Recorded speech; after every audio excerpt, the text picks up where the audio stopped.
Hello guys, Jojo Speedcubing here and welcome to my YouTube channel. Sana na-enjoy nyo yung ating intro na pagpapakita ng cube, and yun nga guys, pag-uusapan natin kung ito nga ba ang best cube in 2024 and kung worth it ba siyang bilhin.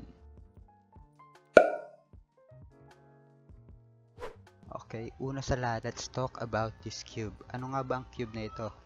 Ang cube na ito ay isang MF3 RS3M 2021.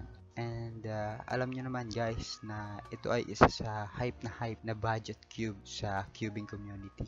Dahil sa mababang price nito and yung high-end performance niya. Guys, itong cube na ito nga pala ay fast cube and sobrang smooth niya guys, na halos nag-glide yung kanyang mga pieces sa bawat isa and parang wala siyang friction guys. Tapos yung magnet din pala niya guys ay very light lang, pero pwede mo naman siyang i-mod. Lagyan mo siya ng isa pang mahinag magnet para mag-complement dun sa isang magnet, para magkaroon ka ng strong magnet kung gusto mo ng tactile feeling.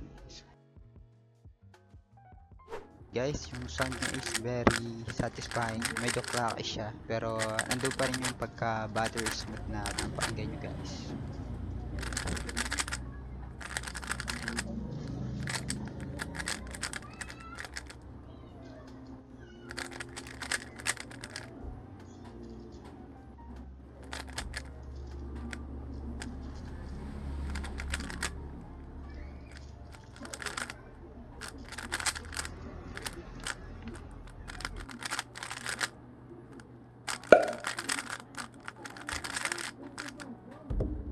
Pag-usapan naman natin guys yung kanyang mechanism. Meron siyang core na ang tawag dyan octopus core. Guys, ito naman kanyang edge piece. So yan, kita nyo, napaka-smooth talaga guys. So talaga makikita nyo, and medyo madumi na nga rin siya kasi tagal na yan, parang 3 years na yan mahigit. So yun. And guys, also ito yung kanyang torpedo sa edge para sa anti-pop mechanism.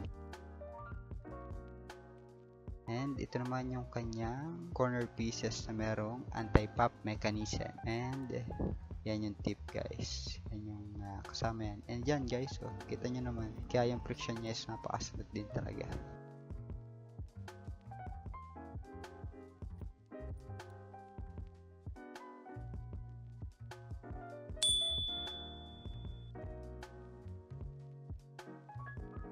Move on naman tayo sa adjustment system. So yan guys, yung kulay blue na yan, kung di ako nagkakamali, yan yung unang release na Moyo ng ganyang system, yung spring compression. Simple lang siya pero napaka-functional niya, hindi ka mahihirapan, and meron ka lang gagamitin diyang tool. Lalagay ko na lang dyan sa video.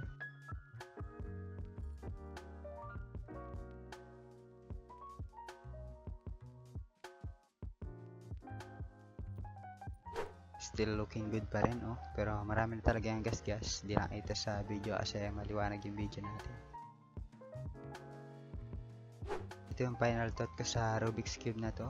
So, masasabi ko pa bang worth it ang MF3 RS 3M ngayon 2024? Feeling ko hindi na, kasi marami ng budget cube na ma-outstanding yung performance nito. Kasi sobrang dami ng innovative na cube ngayon na nasa Moyo line din, pero yung performance talagang pangbigat yun guys. Pero may suggest ko pa rin ba ang cube nito? Oo naman guys, lalo na sa mga beginner at wala talagang budget para sa speed cube na high-end ang performance. And guys, remember, yung cube nito is merong magnet, kaya sulit talaga kapag wala ang budget. So yun guys, ito lang muna sa video ito. Maraming salamat sa inyong panonood. Goodbye!